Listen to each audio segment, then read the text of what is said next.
Millions of people lost power this past week amid record-breaking weather in Texas. It impacted every source of electricity, even froze wind turbines. The latest incident highlights weaknesses in America's energy system, and experts predict more power shortages due to economic factors like coal plants closing and the dynamics involving clean energy. Today, we dig into the politics of keeping the lights on in power play. In a number of states, there's growing talk of impending power shortages. Experts predict that starting as early as this year, in some states, there may not be enough electricity available during peak demand times. They say that means a growing risk of blackouts in Washington state, Oregon, Idaho, Utah, Wyoming, and Montana, which is pressing everyone to find solutions. Here in Montana, the winter days are short, but in terms of sunlight, it's still rated as 26% better than the national average. Solar advocates say Big Sky Country is the perfect environment for solar energy. It's the political and business climate that are proving to be less friendly. That turn was taken when Montana's utility regulator, the Public Service Commission, made a controversial decision back in 2017.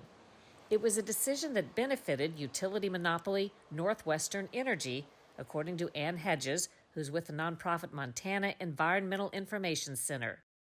And they made a rule, or a decision that disadvantaged, really grossly disadvantaged, these solar energy developers. But we thought that was wrong. We thought it was not in line with what federal law required. And it certainly wasn't in line with the spirit of the law, which is intended to encourage these small businesses to really be able to thrive. The federal law she's talking about dates back to America's energy crisis in the 1970s.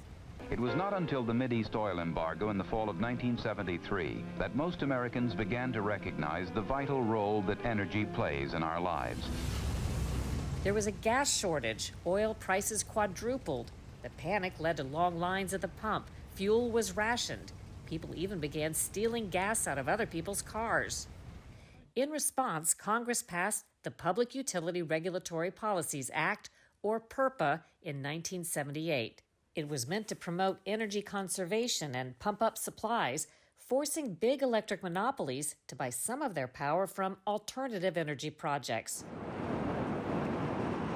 Today, it's left up to each state's Public Service Commission to help mediate the sometimes touchy contracts between fossil fuel-reliant companies and their renewable energy competitors.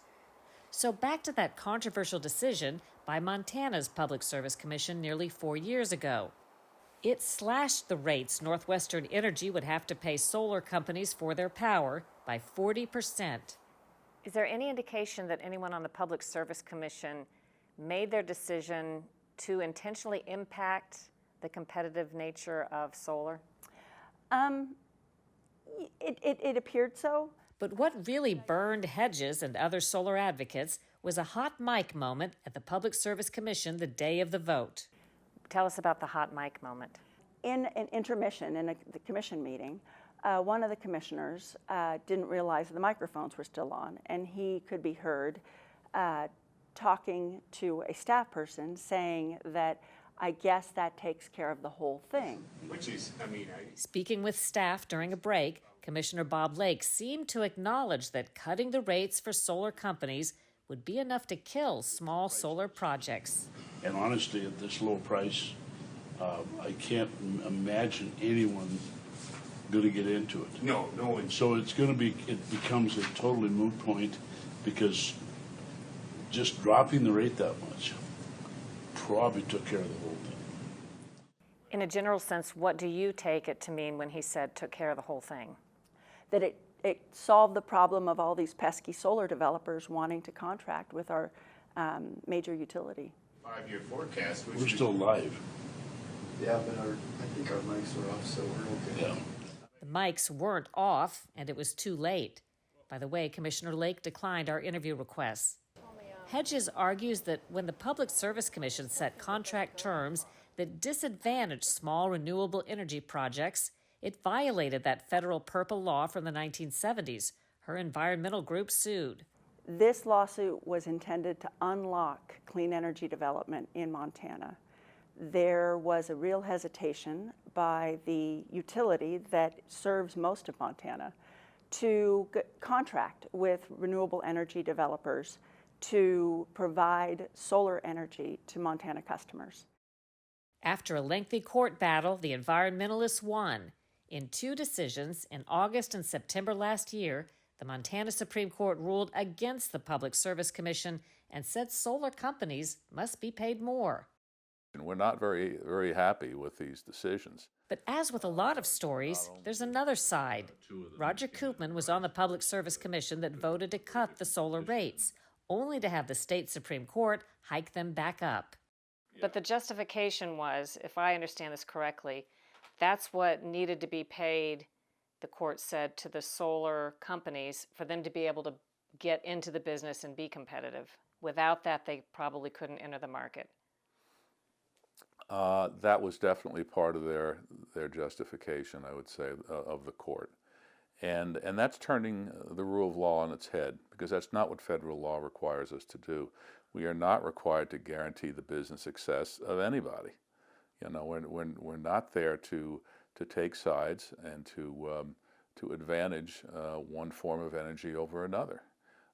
We're to produce an even playing field, and you know, and let the competitive forces take over from there in producing the best energy, the cheapest.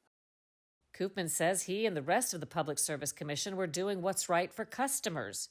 With the court's decision, he says, Northwestern Energy will have to pay solar companies 144% more than what the Public Service Commission advised, and that cost is passed on to customers. I think where a big part of the conflict is that there are people who believe so much in renewables and that it's going to save the world someday, and bless their hearts, they have a real strong concern about climate change. I tend to be a real skeptic about many of those claims, but and so they believe that there should be a premium price for renewables, that the renewables should get something extra. But I also think there's a general attitude that, fine, renewable energy is great, go for it, but don't make me pay more for it. It should reflect the market cost of energy, no more, no less. No matter who's right, there's big money at stake for both the energy companies and customers. This is a story of Montana, of course, but do you know how this implicates or what this says about what's going on in the rest of the country when it comes to clean energy options? So this conflict is coming up in many states across the nation where you have utilities who simply don't like to have to buy somebody else's electricity. So it's a really common conflict that's coming to a head. Conflicts being generated around the country centered on a federal law born of the energy crisis, now more than 4 decades old. With the coronavirus shutdown, there's been less demand for electricity for stores and offices. Northwestern Energy is joining those predicting shortages of reliable energy as coal-fired power plants in the region close.